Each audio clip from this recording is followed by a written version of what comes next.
in health. Today we are having our second lecture, and it is on psychological development across the lifespan. Today's lecture, we are trying to look at the different stages through which an individual goes through from infancy to adulthood, in case that individual has not died. That's what we are looking at today. And we are going to see most all the information related to this. Um, First and foremost, we have our today's lecture objectives. By the end of this lecture, you should be able to define psychological development and the terms used. You should be able to discuss the theories related to psychological development. If you discuss the theories, if you want to understand them more, you must look at their strengths and then weaknesses. Strengths are those factors which try to defend it, which try to defend this theory, and then weaknesses are those factors that were released, that were brought up by other people, by other psychologists. They brought up these other factors, and they were trying to be against these theories, and they gave their reasons. We are going to see them. And those are the two theories regarding psychological development. Erik Erikson is a theory, Jean Piaget is a theory, and we shall also be required to discuss the role of genetics, environment, culture, and personal experiences in psychological development.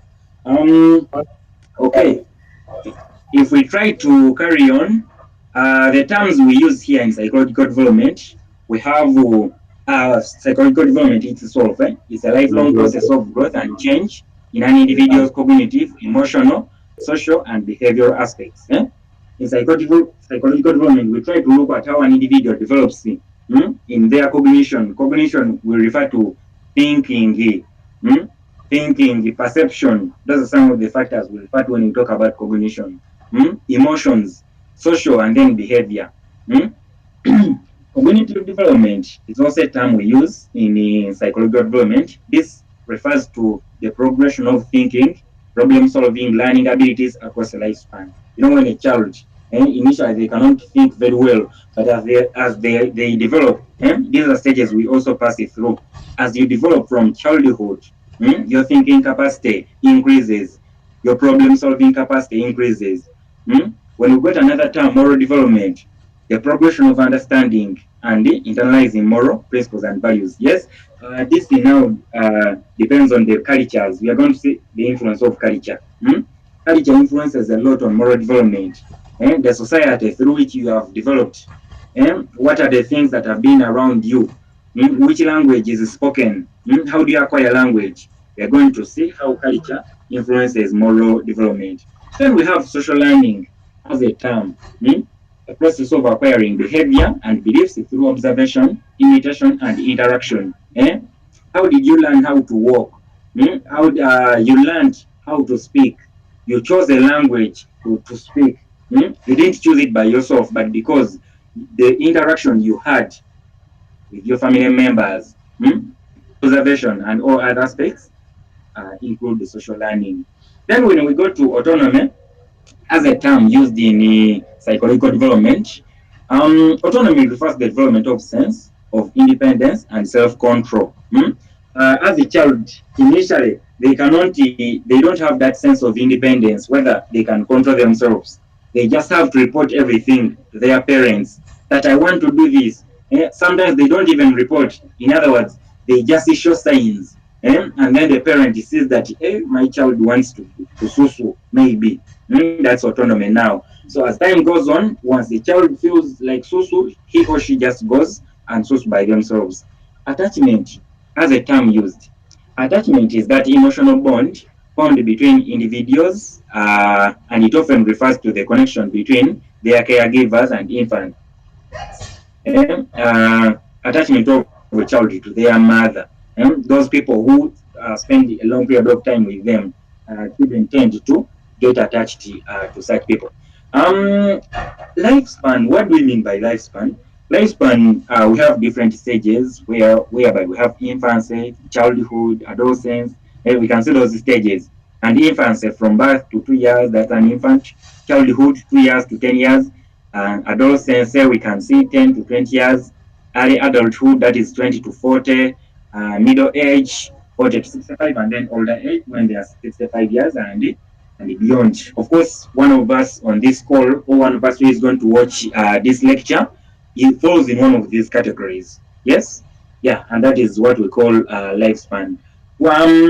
Of course, we have to go to now the theories of lifespan development in psychology. We have very many theories, but these two were taken out as very important and were included in the curriculum to be covered.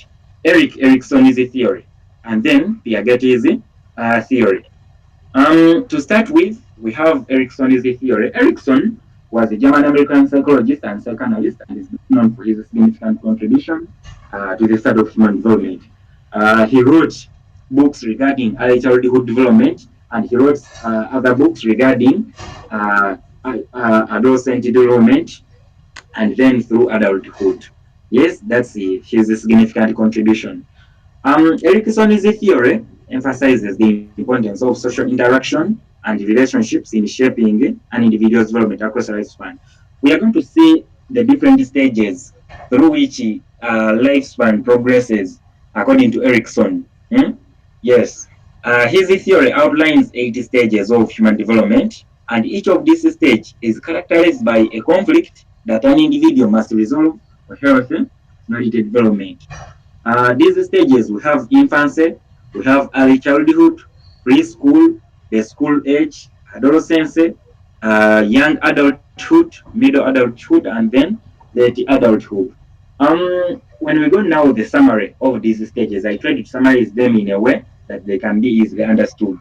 The infancy stage, according to Erik's theory, 0 to 1 years, to 1 year. This theory solves a conflict or a crisis of trust versus mistrust. The virtue here is hope. The child is hopeful. And what happens is that infants learn to trust or mistrust their caregivers based on the consistency and reliability of care they receive.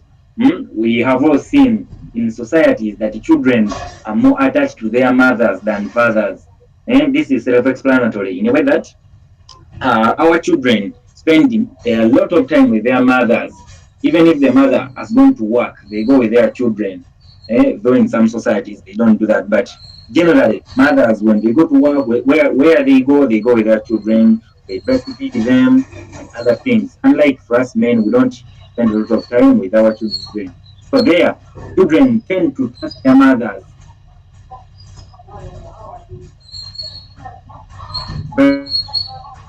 very much. The conflict here to resolve versus mistrust. In case they are attached to you so much, they trust you. In case a child is not attached to you,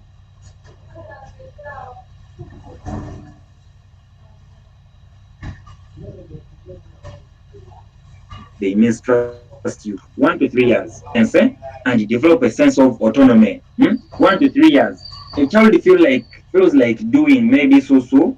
They don't report now to their mother, and that I feel like doing this. They don't even show signs. In other words, they go by themselves and then make so. They can, yeah. Uh, if they are over restricted or criticized, they may develop feelings of shame. I guess we get what this theory tends to tell us. We have seen that we have seen that they tend to get interactions. They tend to get social interactions and relationships in shaping an individual's development across the lifespan. So these are some of the relationships this child is trying to develop. Autonomy. This child can take decisions by themselves. Or in case they are restricted so much, in case they are criticized, they will develop shame. That is the conflict. When we go to the third stage of Erikson's theory, preschool, 3 to 5 years, as this child is now setting up to start schooling. The basic conflict here, which is resolved, is initiative versus guilt, and the virtue is purpose. What happens is that children start to take initiative in activities and interact with others. If they are made, okay, If they are made to feel guilty for their actions, they may develop a sense of guilt. In case they are being criticized of what they are doing in this stage, guilt now takes over. However, their initiative in a way that they can tell themselves to do something, you find them playing with something. In case they can have some, they can play with insects. They can have some creatures, small creatures. They play with them. Their initiative. Some of them tend to use the soil. They tend to use the soil to make toys, phones. I don't know whether you have seen such cases in children. Hmm? They tend to use the that soil to try to come up with shapes. That is initiative. And if you try to criticize them of what they are doing, for example, mothers tend to shout at children, why are you playing in soil? Why are you playing like this? Then they'll start feeling a sense of guilt, and that is what this stage tends to tell us. The fourth, hello, I'm hearing some sound.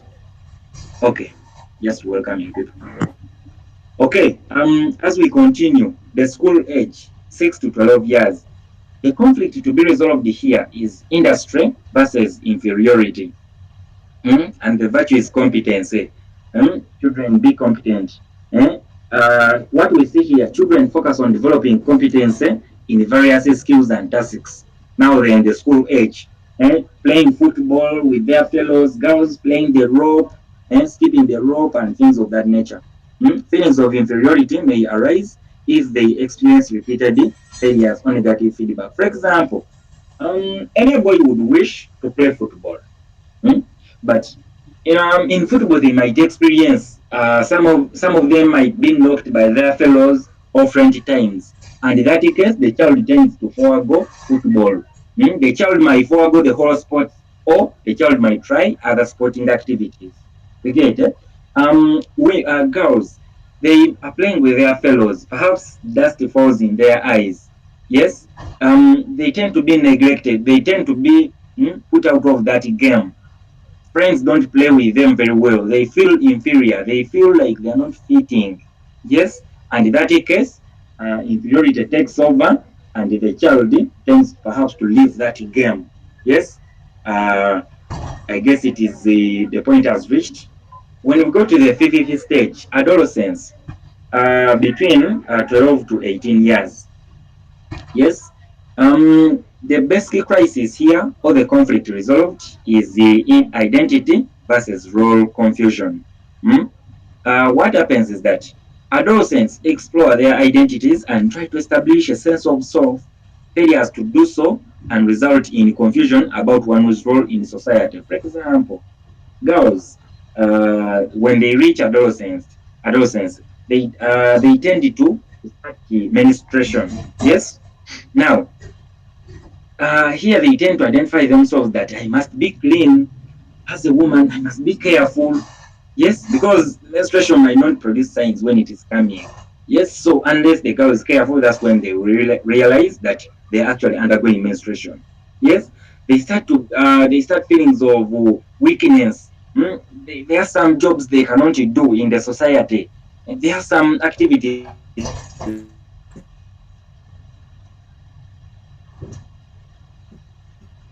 that are left to identify ourselves that as a man I must not be fearful.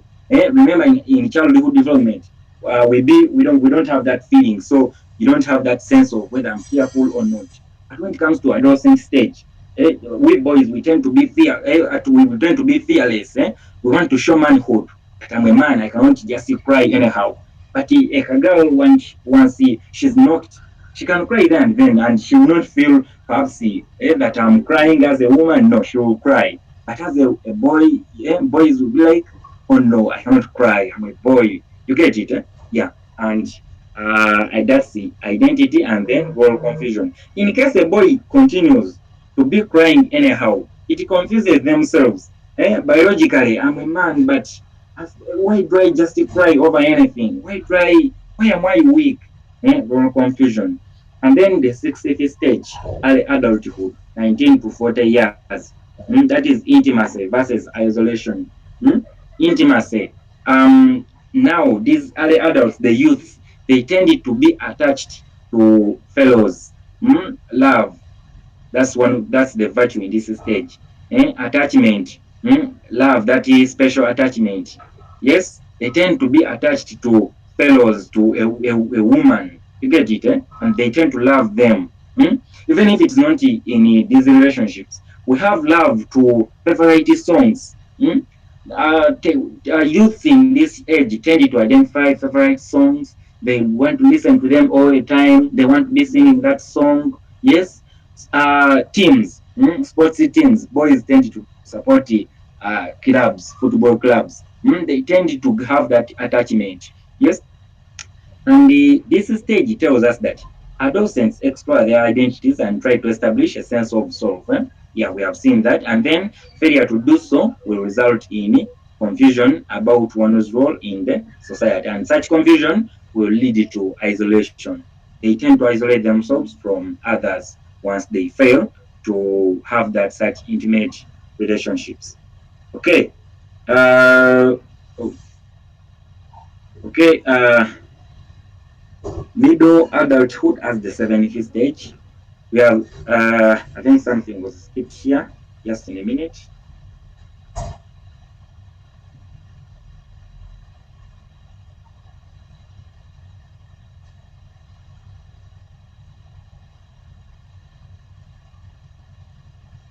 Something was skipped here. Okay, I'm going to correct this and then I'll share the presentation.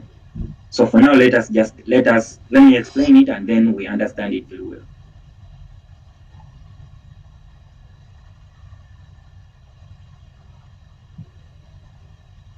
Okay, in middle adulthood, that is 40 to 65 years, the basic crisis here is generativity versus stagnation, and the virtue is care. First, ignore this description, it was just repeated from the previous stage. So, in middle adulthood here, we tend, remember, an individual has now children have grown up. We are trying to find ways how the children are surviving. We tend to care to our loved ones.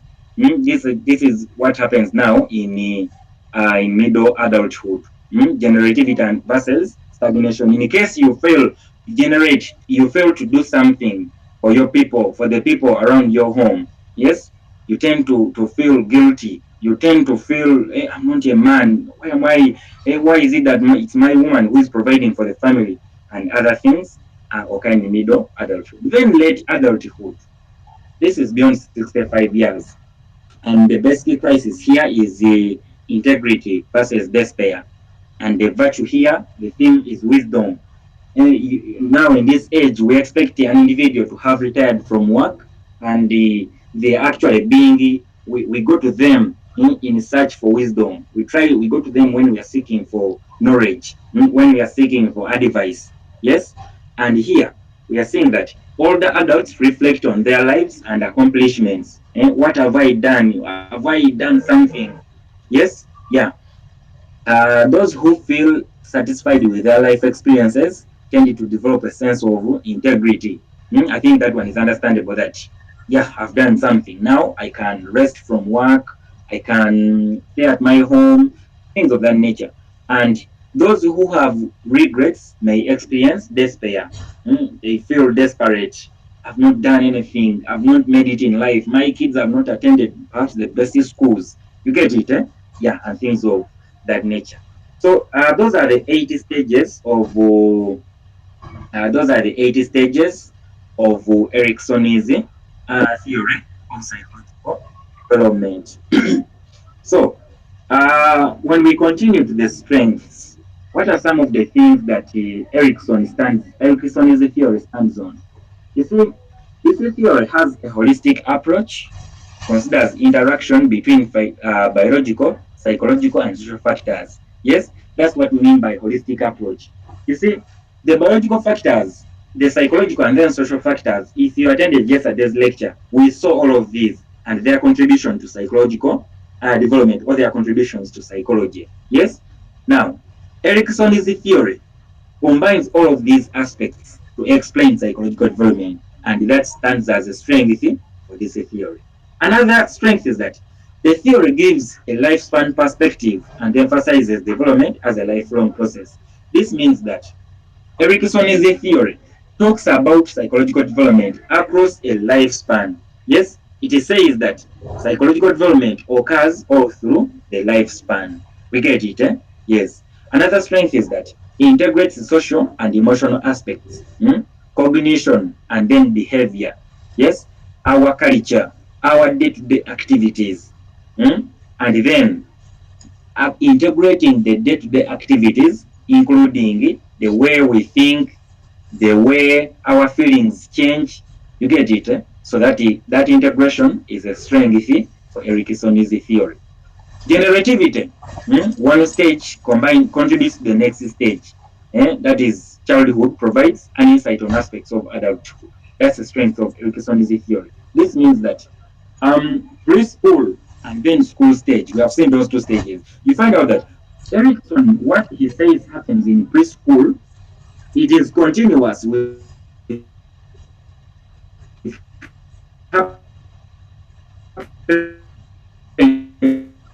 in his standard, so that happens to be a strength. And the point here is generativity. Another a slide has limitations of Erickson's theory. What are some of the weaknesses of this theory? Eh? What are some of the criticisms that arise? Yes, I'm trying to change this to weaknesses so that we can understand it better. Weaknesses of this theory. Yes, yeah. This theory, in Erickson's theory, some aspects lack empirical support. This means that it is hard to validate certain stages and conflicts. Conflicts, for example, mistrust versus trust. Conflicts such as, yes, mistrust versus trust. It occurs, it really occurs, but we cannot prove this experimentally. We get it, eh? Yes, so that's what we mean that some aspects lack empirical support. Yeah, it's hard to validate some of these stages. Another weakness is that it has a cultural and gender bias. This means that it was primarily developed based on Western societies. The whites. This theory was basing on the whites. Eh? Yes, that criticism also arose from Erickson's theory, that it might have not included people in African countries, perhaps. You get it, eh? Yeah. Another weakness is that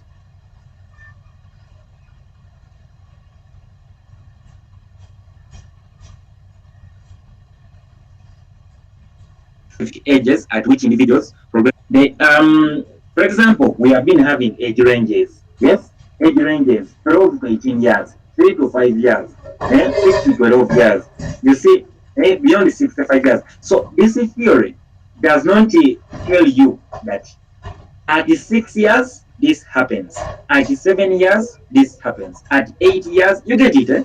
So it just gives you an age range that between 6 to 12 years, this is what happens. So that it makes these stages to be vague.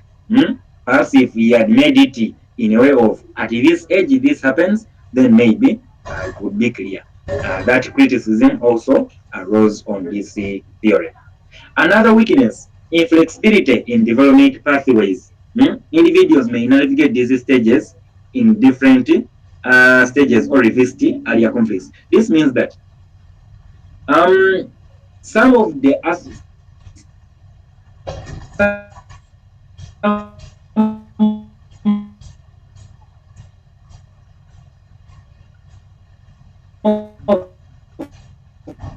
they might not happen. However, adolescents do, and their parents abuse them. You're acting childish. You're acting like a child.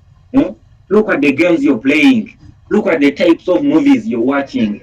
Look at the types of songs you're listening to. They are childhood songs. Yes, yes. Parents tend to criticize their children when they have reached in adolescent stage because they are doing childhood things. But Erickson did not reflect this in his theory, but we see it happening in our societies. Yes, we see people in adulthood doing things of adolescence, doing things of adolescent stage when they are actually adults. Yes, Yeah, such things happen, and it's a weakness in Eriksson's theory.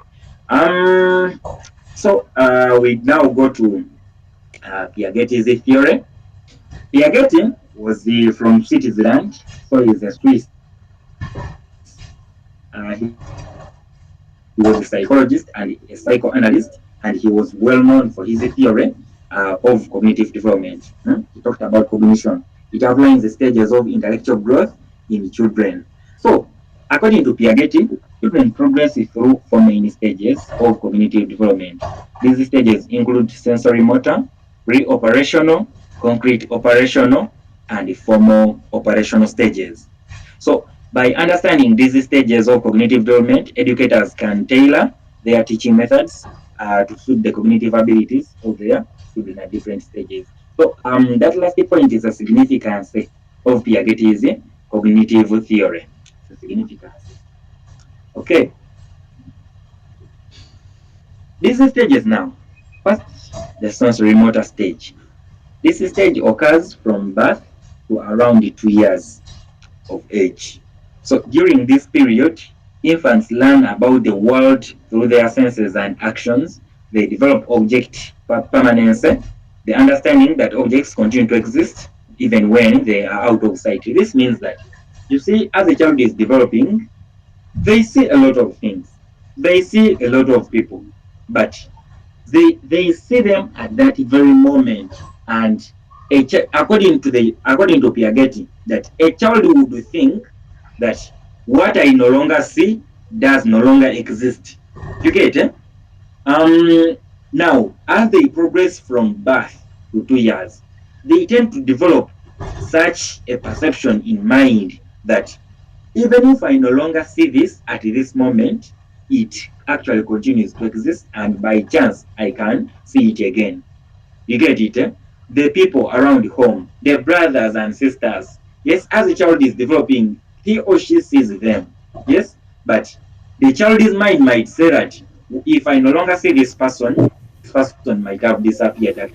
However, according to Piaget's stages, that this child, as he progresses through the sensory motor stage, he actually now knows that even if I no longer see this brother of mine at this moment, this brother of mine might come back in the next 10 minutes, next one day, like that, like that.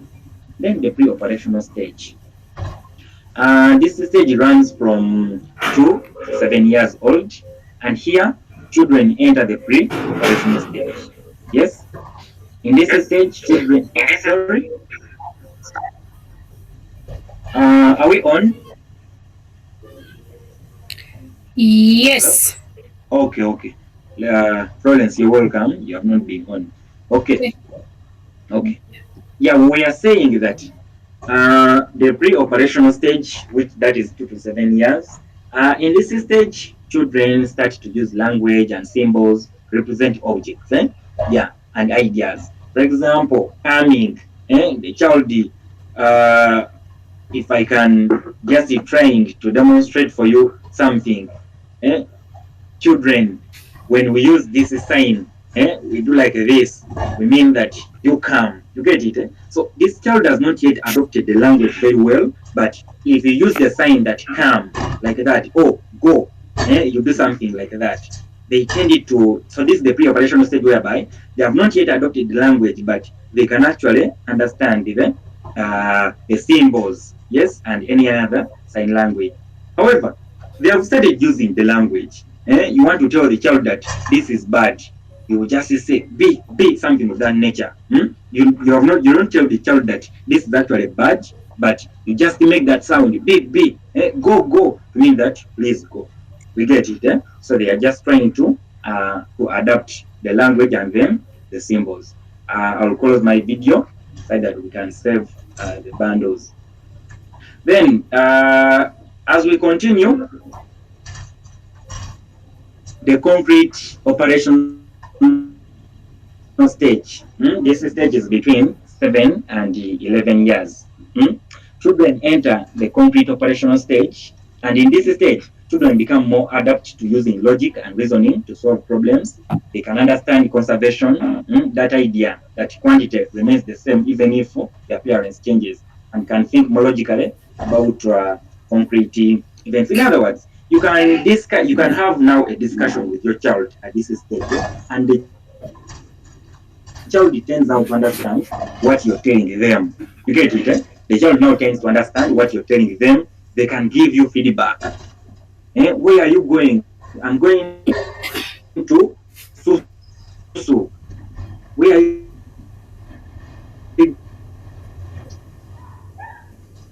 going?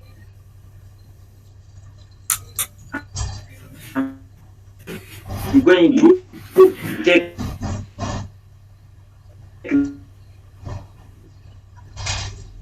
the plates to the concrete each.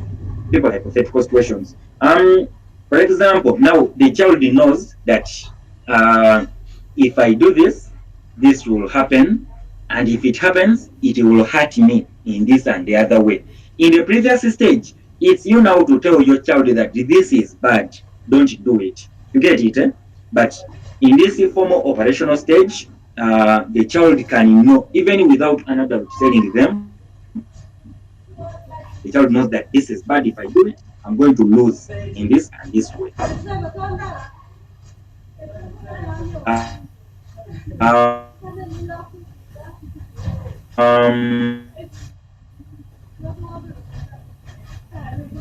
So that happens to be the operational stage. At this stage, we see vintage. That is the formal operational stage. As we continue, those are the four stages of Piagetti's theory of cognitive development. Piagetti was trying to explain how cognition develops from childhood to to adulthood. Yes. The strength of his theory. First and foremost, universal applicability. By universal applicability, we mean it can be applied in Western cultures, it can be applied in African cultures, it can be applied in American cultures. You get it? Eh? That is universal applicability. Eh? It can occur on a boy. He had an emphasis what you teach children in lower primary schools. They have been investing a lot on Piagetti's theory. Eh? Children tend to have active learning, and at that stage, you can easily see that this child perhaps might not be so much attached to education. Children are expected to be eager in early childhood development stages. Are expected to be eager to learn something. They're expected to be curious. You get it? Eh? Especially when they are trying get through this stage of concrete operational stage. Eh, the child is too curious to know what happens if I do this. Eh? If I do this, what are they tend to find out what happens whenever they do something. And this involves active learning, which Piagetti which stands as a strength of Piagetti. Recognition on individual differences. You see, Piagetti's theory recognized that people have, since it is talking about cognition, cognitive development, Piagetti was able to realize that people have different personalities. We have people who have who have a shorter temper. We have people who have a longer temper. Yes, we have people who do not get annoyed even if you hurt them. I was talking about this yesterday. Eh? Different personalities. Piaget was able to recognize this. And if you have been following up very well, Erikson did not consider different personalities among people. That stands as a weakness in his theory. However, it's the strength in Piaget. Influence on education. It's a strength on Piagetti's theory. I've talked about it that people who are designing the curriculum for early childhood development have been basing a lot on his theory. How children tend to realize that, tend to recognize signs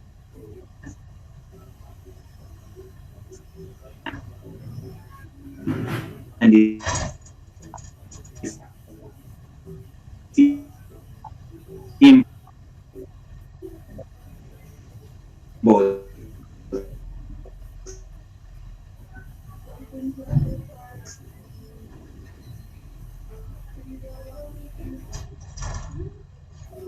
You do something that is influence, you get hurt on education, and it's a strength, then it has continued relevancy. Researchers who are researching about early childhood development, they are building up on his theory. They are building up on Piaget's theory.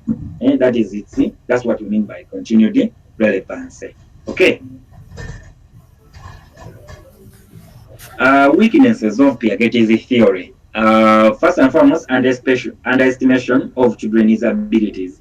Um, Piaget could not consider that children are able to do some things. For example, attaching themselves on equipment to stand. Piaget couldn't consider such aspects. Children, they can crawl. You get it?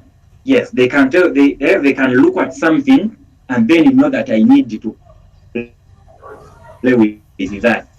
The children then they tend to crawl and move towards what they want to play with. You get it? So this is what we mean by some of the abilities were underestimated by Piaget. Another thing is cultural bias. Yes, different cultures tend to raise their children in a different way. Yes, but yeah, however much it was universal, it was applied. It was applicable on all, and on Africans. It was applicable on white Americans. You get it? But it didn't have that aspect whereby different cultures have different ways they raise their children. We get it, yeah. And then another influence is lack of focus on social influences, how children socialize with the people around them. You get it, So Piaget did not consider this fact. This stage of concrete operational stage. Yes, we see children have started in school. You get it, and different schools provide different social environments for children. Piaget did not focus so much on the various social environments.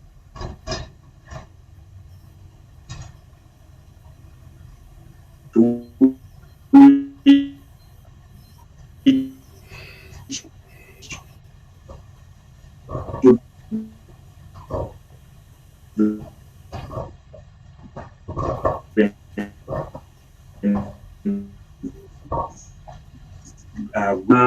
different environments, our children. So Piaget did not focus so much on such social environment.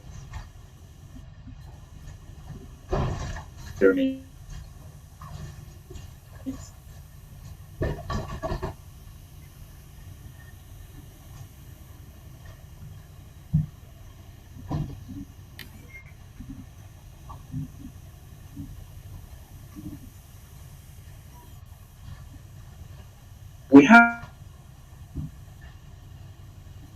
a case of inadequate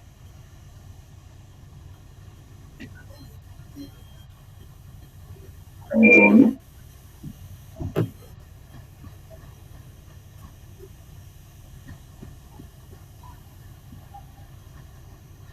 continue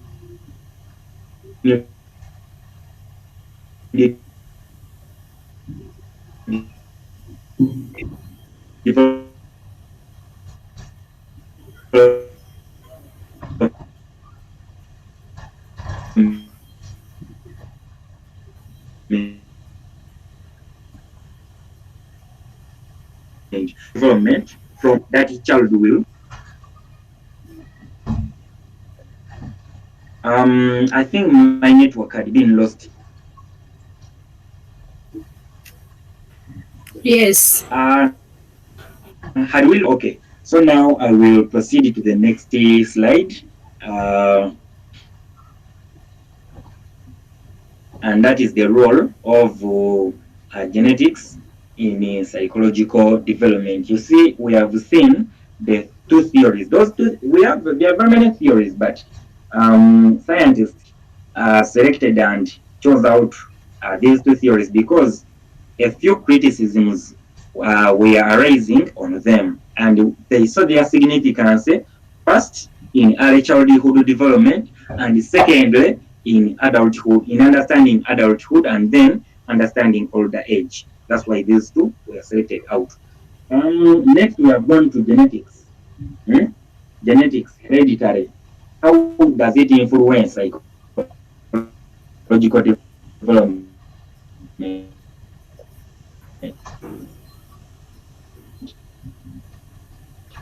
In other words, nurture up your child. Nature, how, where does your child exist? And which environment does he or she exist in? That's why we are saying genetics. Whatever it does on psychological development, it involves an interview. Okay? With the environment.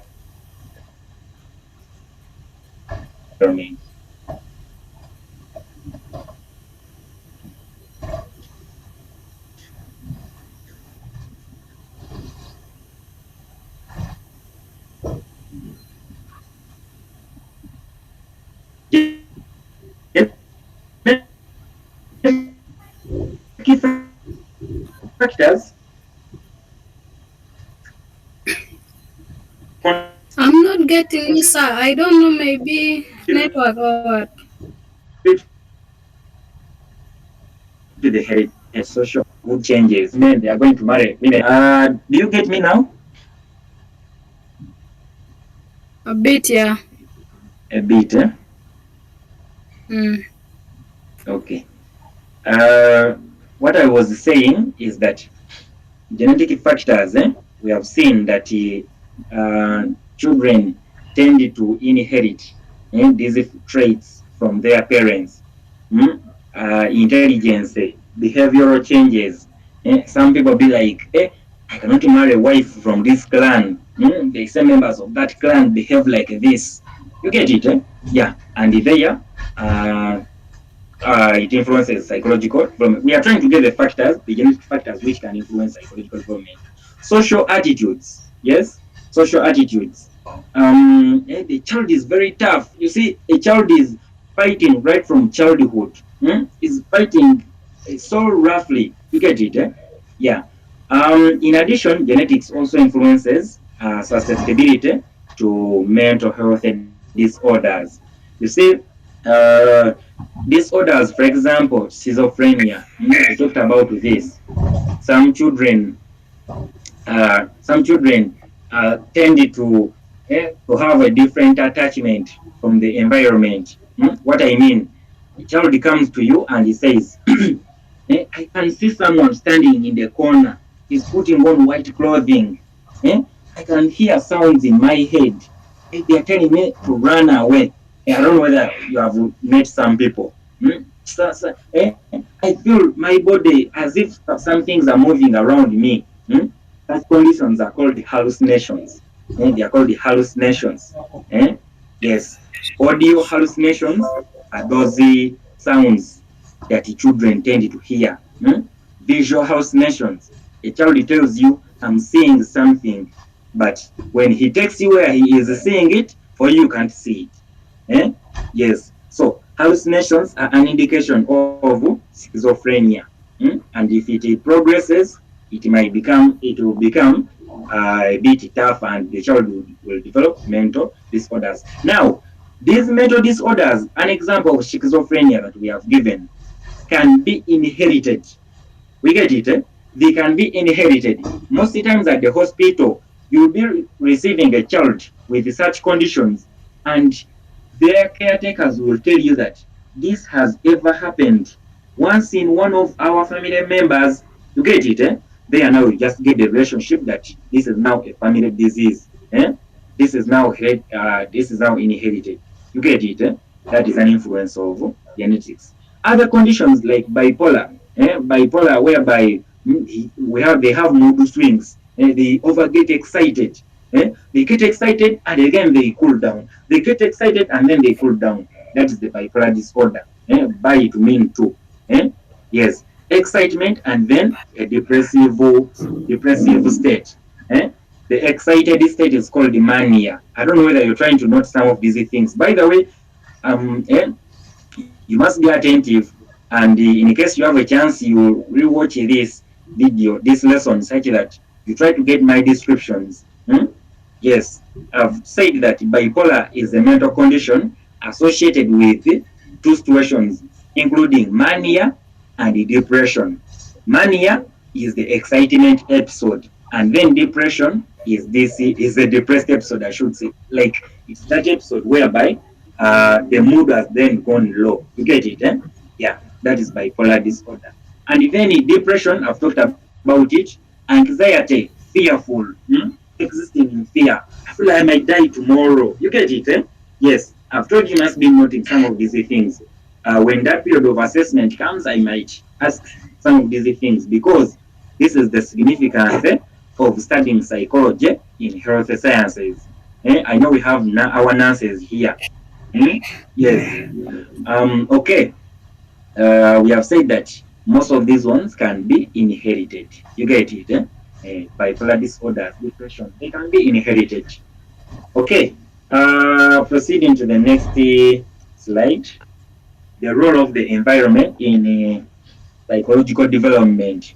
You see, as we say, the environment involves an interplay with the genetics. From early childhood through adulthood, various environmental factors can significantly impact cognition, emotional, and social development. Yes, environmental factors impact how you think. You get it? Eh? How do you perceive the environment? How are your mood swings? You get it? Eh? How do you control your emotions? You get it? Eh? How do you socialize with other people? This is all effects from the environment from all over you in. Backgrounds, for example, uh, backgrounds whereby there is domestic violence. Such children tend to be violent. Their adulthood. Florence, please, you first mute. Florence, first mute is producing background noise. Florence. Yes, please. My speaker is having some problem. Yeah. Let me try to mute. Yeah. Okay. I was saying that children who tended to grow from backgrounds with the domestic violence, we see that this research says that these children tended to be violent in their adulthood. You get it? Eh? Because this is what they grew up seeing. You get it? Eh? Most backgrounds whereby smoking is the order of the day. We shall see that this child will also grow up smoking because you see it as something usual. You get it? Yeah.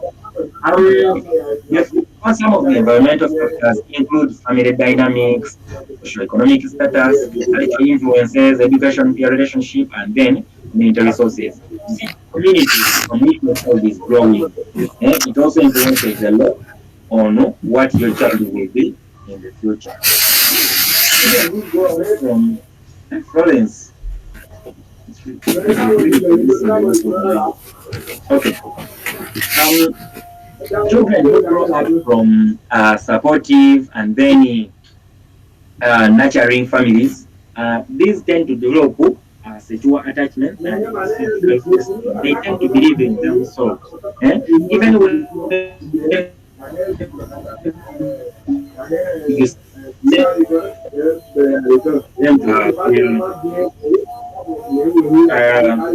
and they will be finding a little hard before they are at school. You get it? Eh? If you compare them with those children who are coming from unsupportive families. We also see that children from low-income families, families that do not earn very well, they face stressors, for example, financial instability, inadequate access to health care and education, and exposure to violence or trauma. Such children are most times depressed. They are antisocial. They have antisocial behaviors. They don't socialize with their friends at school. They have that inferiority complex. That after all, those ones are from rich families. Hello.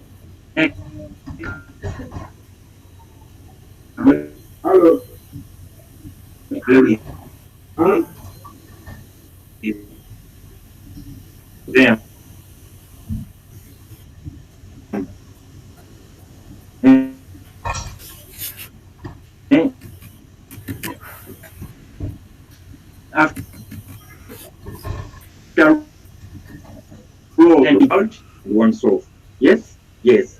Social norms dictate acceptable behaviors, attitudes, and values within a society, shaping individuals' perceptions of themselves. For example, different cultures have different disciplines. When you go to the Ganda people, for them, if you're a girl, you must kneel down when you are greeting someone. Hmm? You must kneel down if you are giving an adult something. But in some cultures, even if you kneel down or not, it is not considered as something special. You get it, eh? Yes. There are cultures whereby, for us, if you're giving someone something, it doesn't matter. And then there are cultures that if you're given something, it matters a lot. You get it, eh? That's now what culture does on psychological development. Cultures emphasize interdependence, depending those relationships depending from one another, cooperation, working together, harmony, existing in peace. Get it? Eh? Yes. Cultures tend to influence how do you exist with others. Do you exist with them peacefully? There are children whereby whenever he is in an area, you must hear a fight going on. You get it, eh? We have such children, we have heard of them. For them, they cannot exist in harmony, they cannot cooperate. You get it, eh? Some cannot share with others. All these factors tend to influence psychological development. It can, in case children are being raised up from a poor culture, they tend to have a lot of confusion in their heads, especially when they try to get into other cultures. Yeah. Such individuals tend to prioritize group goals over personal ideas. In case an individual has grown up in a culture which has interdependence, cooperation, living together in peace and harmony, you get it? Eh? Yeah, they tend to do things that can favor others, not just favoring them. Culture influences the development of cognitive processes, for example, perception, memory, and problem solving. I think that one is clear. One aspect of culture is language. Yes, language is a key component of culture that shapes how individuals think and communicate with others. Language acquisition, that process, children tend to identify how can I communicate to someone? If I'm trying to ask for something, which language should I use? A polite language. If I'm trying to maybe wish them a happy holiday, a good night, which language am I supposed to use? You get it, eh? Yes. So in that category, language is also key as a component of culture, is a key in psychological development. Different languages have unique structures and vocabularies that influence cognitive processes and social interactions. A language influences how you socialize with others. You get it, eh? Yeah. When we look at individual experiences, what a child has gone through, the role of individual experiences on psychological development, we find out that individual experiences also play. Yes, Florence? Okay. We find out that individual experiences play a crucial role in psychological development by shaping personality traits, coping mechanisms, and emotional regulation strategies. This means that what has the child gone through early childhood development? You get it? Eh? What are some of the things have the child experienced? When are the days when we used to overcame such children? Such children could grow up when they are just out of the world. You get it? Eh? When everything they are against anything, they don't want to know.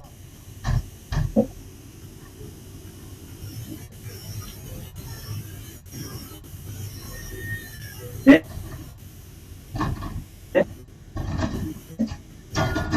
So they have this. Well,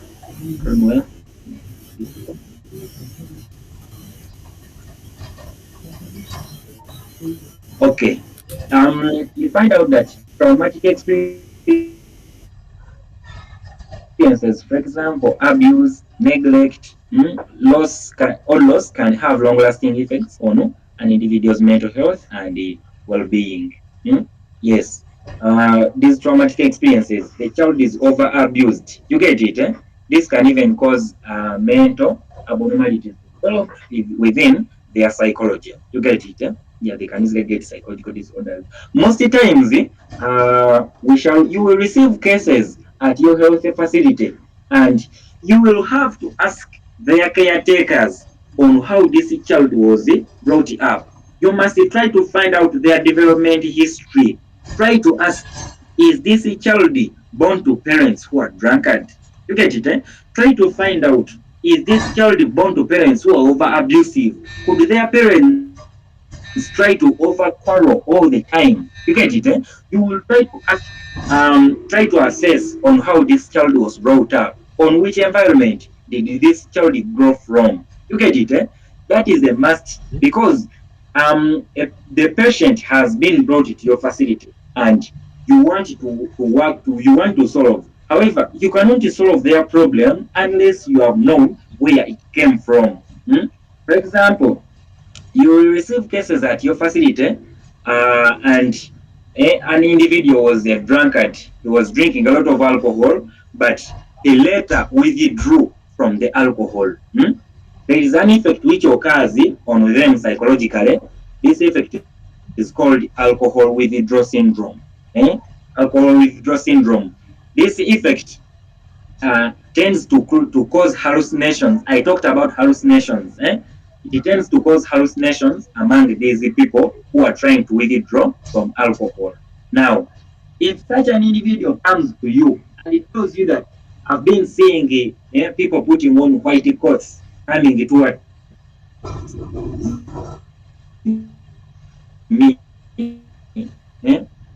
I've been having taken alcohol, you might fail to manage this condition. You get it? You might fail to administer the favorite treatment, the most favoring treatment. You get it? Yeah. So either way, as you will be at your facility, I will guide you though. I will guide you when we are ending this module on psychology. I will give you a guidance on what are some of the questions you ask when an individual comes to your health facility trying to inquire about of their mental health. I'll give you guidance, and I'll send it. I'll share password with Mr. Sam. I'll share an outline, and you'll be well able to assess mental health.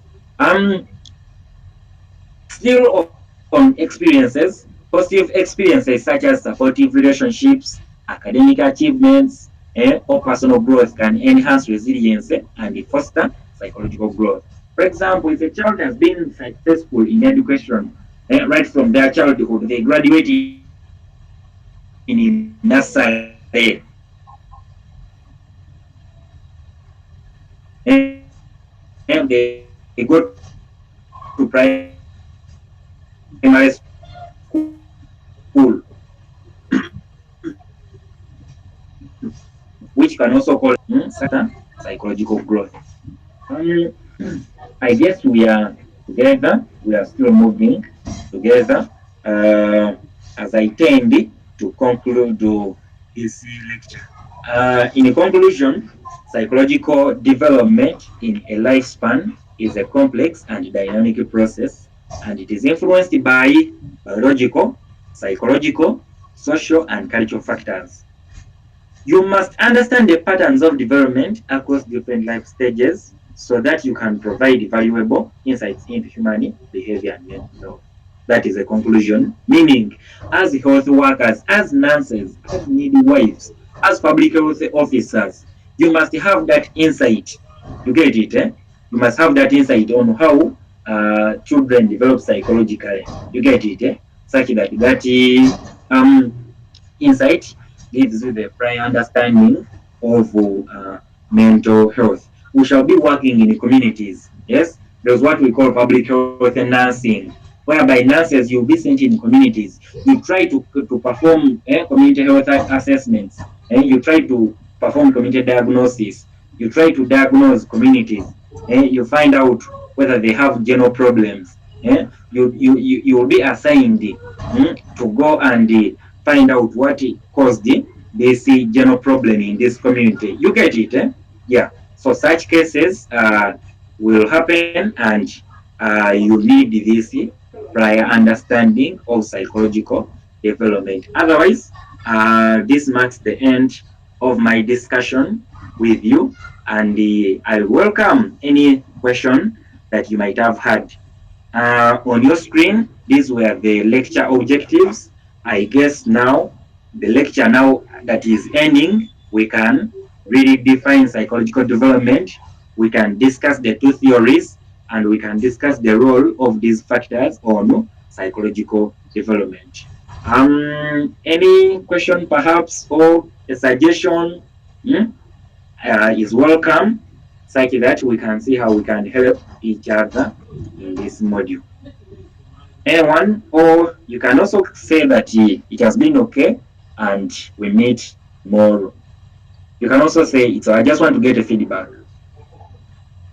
Dennis, for example, are you on? Dennis, say that you can. Yes, Prudence, Prudence, Prudence, go on. Oh, yeah, I think you cannot mute your mic. Okay, Dennis. Yes, yes, sir. Mm, Thank you so much. I joined late, but I think now when you share the objectives, I think it is clear. Yeah. Thank you. oh, okay.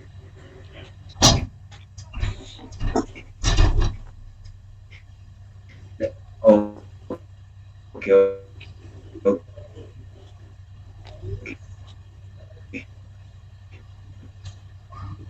that is great. Those were our lecture objectives.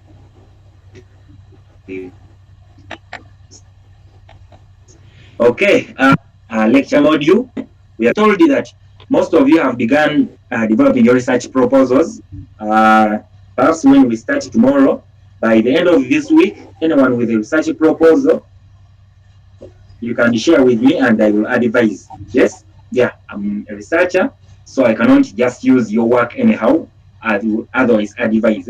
Yeah, by the end of this week. In case you haven't started, I think by the end of this week you shall all have also come up with a research topic, and we'll see how we can help each other. Otherwise, I wish you a nice time and have a good evening and a good night. Thank you so much, sir. Good night too. And nice evening. Okay.